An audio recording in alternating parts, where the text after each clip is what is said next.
Hello YouTube, it's Zoe at Hunter Prepsteaders, and today I'm back on my favourite foraging spot on the coast on a very chilly winter's day, and I do apologise about the wind, I don't really know what to do about that, but I have come down here because this next video is going to be how to make rosehip syrup. And we're a little bit late actually because it's usually after the first frost, but I'm very lucky to find just a few rose hips left, just enough.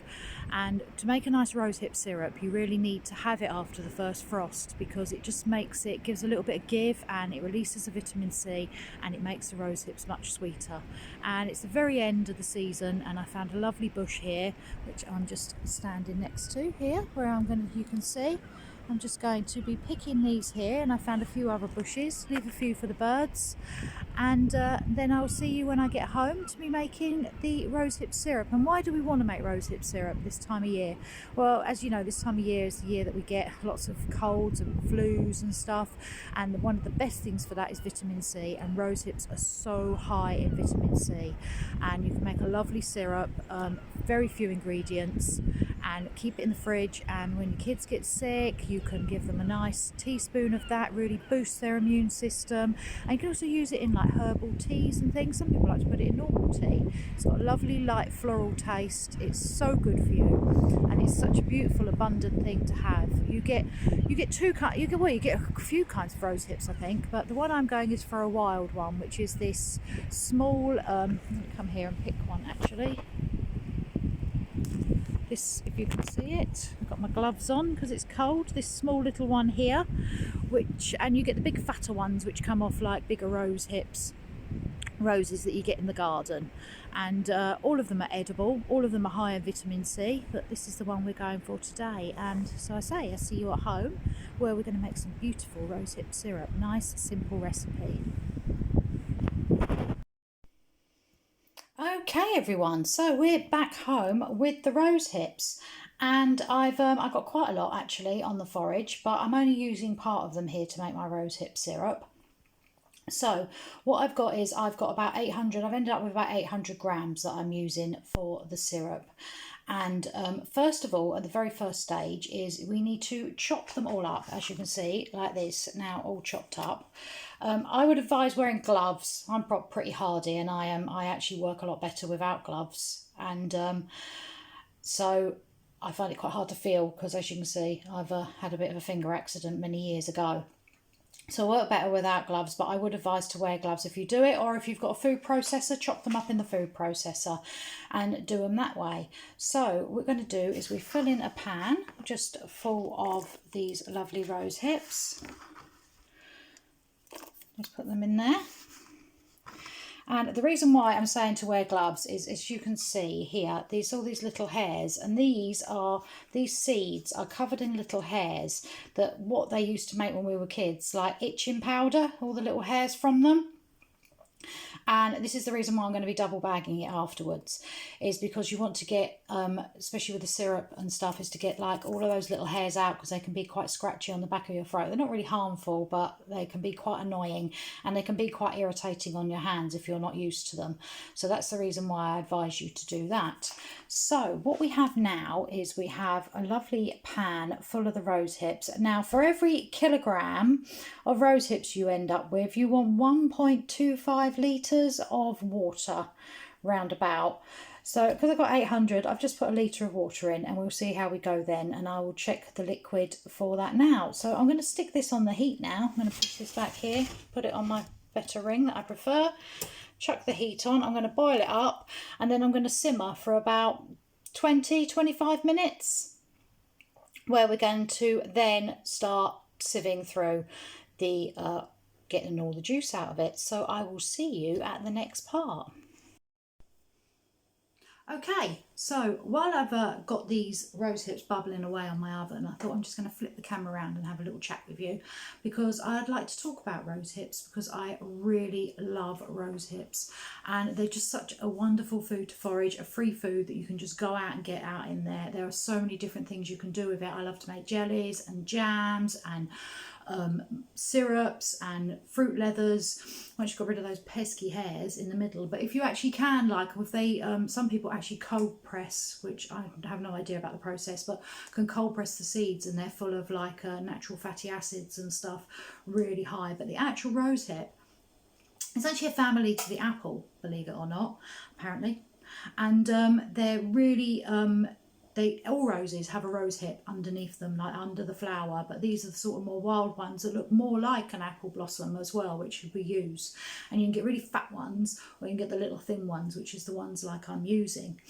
Now, rosehips are really high in vitamin C, amazingly high in vitamin C. I think they've got more, the equivalent, like a little handful has got the equivalent of about 4 oranges or something, but don't quote me on it. And they're also really high in beta carotene, which is the thing in carrots that gives you, see in the dark. But the vitamin C, I mean, vitamin C is such a great antioxidant. It's an immune booster. But what it does is as well, when you've got a really good amount of vitamin C in your body, it makes your body produce more collagen, and take the collagen out of the other food that you're eating, which then makes your skin and your hair wonderful. And it's led to, for years, people thinking that it's just an anti-aging. It's been used as an anti-aging thing. So rose hips are really wonderful, which is one of the reasons why I'm using them, and I want to encourage you to do them. And like making something like this syrup is really, if you've got a bit of time, it's really simple. So now I'm going to move along because it looks like my rose hips are pretty much ready to go. And I'll see you at the next bit. Okay, so here we are at the next stage. So I have boiled this up and I give it a little bit of a mash, and not too much of a mash because I didn't want it getting too thick. And I've boiled it up for about 25 to 30 minutes, and I've let it cool a little bit. And as you can see, I'm just starting to run it through the jelly bag now. So now we've got a nice long, put your hand underneath because it likes to drip. And I've got the nice long process now of running this whole liquid through here. I'm hoping, because I'm doing the jelly bag, I was going to do the muslin cloth as I mentioned in the last bit of the video, but when I've had a look at it, I thought, well, it's actually going to be a lot easier doing it this way, and I might be able to just run it through the once, but we'll see how we go. I'll check through the liquid and see if there's any hairs in it, and if there isn't, then we'll be good to go to make the syrup. So let's see you at the next stage.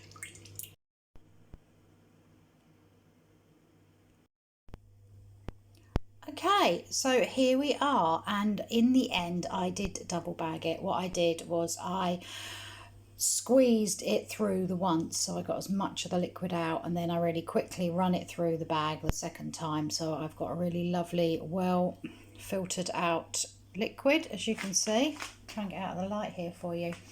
So now, like I do in my jams, with syrups, it's the same, but it's a slightly different ratio. I do, for every 500 grams of liquid, I do 325 grams of sugar. So here I have, well, 500 mils, sorry.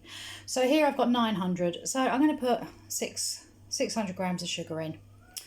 And then we're going to just cook it off, boil it up for about 5 minutes, and then we're going to stick it straight into the jars. I'm also in that time going to get to my jars on. I'm going to put my jars in to sterilise now. In the oven, I've got these really beautiful little jars because these are the gifts, and I'm going to do the same as I always do. I'm going to boil the lids and sterilise the jars in an oven. So I'll see you when it's time to put the sugar back in. Okay, so here we are, and I've got the liquid on a moderate heat. I've got my 600 grams of sugar here, and I'm using my favourite one, like a raw Billington's organic one. So it's trying to keep it, you've got the sugar in there, but I'm still trying to keep it as good as I can possibly, as healthy as we can get. So I'm just going to pour that in, and we're going to let that dissolve and come back and see. What I'm going to do is I'm going to let that dissolve now and stir it in. And I've forgotten my spoon, which is great, so I'm going to run and get that, and then I'll bring you back and we'll have a look at it while it's dissolving. Okay, so I've got my jam spoon now. Sorry about that. So trouble is, when you're making things like syrups and jams on the fly, you only get one go to actually record it, and then after that you're stuffed if it's gone wrong. So it's all, there's no double takes on this. So anyway, what I'm going to do now is on a low heat, I'm going to dissolve all of this sugar. When I can feel that the sugar is dissolved, I am going to whack it up and just boil it for about 3 to 5 minutes. Doesn't need any longer. We're not making a jam. We don't want it to set. We just want to get that nice thick syrupy texture. And then we're going to decanter it straight into the jars. So the jars are in the oven, the little bottles. They're so cute. They're actually a bit small, but they're going in gift baskets, so they're going to look so lovely. I've got the lids bubbling away here, and like I've always said before, exactly the same with my jams and my jellies. You don't, I don't put the lids in the oven. You've got little plastic stoppers for these, and when you're making syrups, it's best to buy like vinegar bottles or the little version of the Kilner bottles, something you can store it in. And the other thing is this is not going to store the same as a jam will. So you'll get about 4 months of it on the side. It would be fine for about 4 months. And then once you've opened it, you want to use it within a couple of weeks and keep it in the fridge. It's not quite the store worthy as a jam. And then also, while I've got you here, and we're just waiting for that to dissolve, what do you use it for? You know, people are probably watching this thinking, well, what do you actually use a syrup for? And I like to use it, like you pour it on ice cream, on pancakes for the kids, or for yourself if you want to treat it. It's got a really lovely distinctive taste. And you can actually use it like, you know, like the elderberry syrups and stuff that you buy, where you can just use a teaspoon of it in water and actually have it like a cold drink, just to flavour your water. Or you could even have it just as like instead of sugar, if you like to have sugar or a spoonful of honey in your tea, like herbal teas, really nice on herbal teas, because even though you've got the sugar in there, if you're having it in small amounts, it should be quite strong, so you're not getting so much sugar and you're still getting that really good vitamin C. So I'm going to keep just stirring it away here. It's actually quite good because I've got feels like it's nearly dissolved. Just hear that little scrape. Got my favourite jam spoon, lovely spoon. Seen a lot of spoons and a lot of syrup, a lot of jams and a lot of syrups this spoon. So anyway, here we go. So I think I'm going to leave you there and concentrate on what we're doing with all these lids and stuff, and I'll bring you back when it's just ready, bubbled up and ready to go. Okay, so we're just coming up onto a rolling boil with it now, and if you can see, just like with jams and jellies, we're starting to get this like scum on the top. So we want to get that off. As you can see, it's coming into this rolling boil. So now I'm just going to time it now for 3 minutes. Sorry, one-handed camera angle and the removing of jam scum, syrup scum. So there we go, and that is I am literally going to let that boil away for now 5 minutes, well 3 to 5 minutes. I'm going to see what I think and get the rest of that scum off, and then I will bring you back. Sorry, very steamy. I will bring you back when it is time to pour it into the bottles. Okay, so now we have finished boiling this. I boiled it for about 4 minutes. It's made a lovely syrupy liquid, and I am just going to fill up the bottles, and we're just going to fill in the one up. So I've got the ladle here. We'll see how this goes with this. You want to be putting the liquid in while it's hot into the bottle, straight out of the oven. It's just, there's going to be a couple of ladles into one of them. Just using the plate to stop the drips.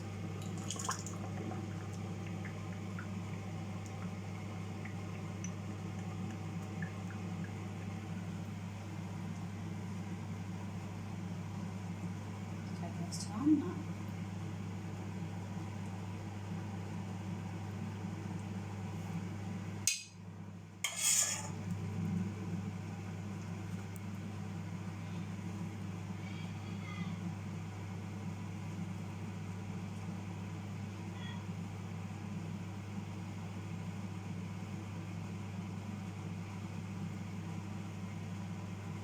There we go.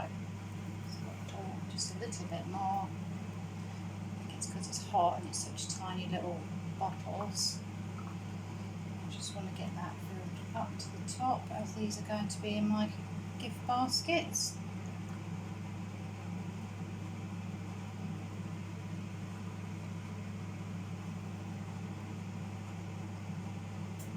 And that should be enough in there.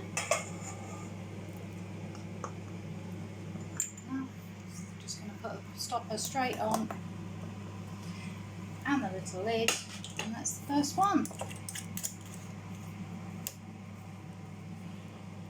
Already, and like I say, that will keep for about 4 months just on a shelf, and once you've opened it you need to put it in the fridge and it will keep for a couple of weeks.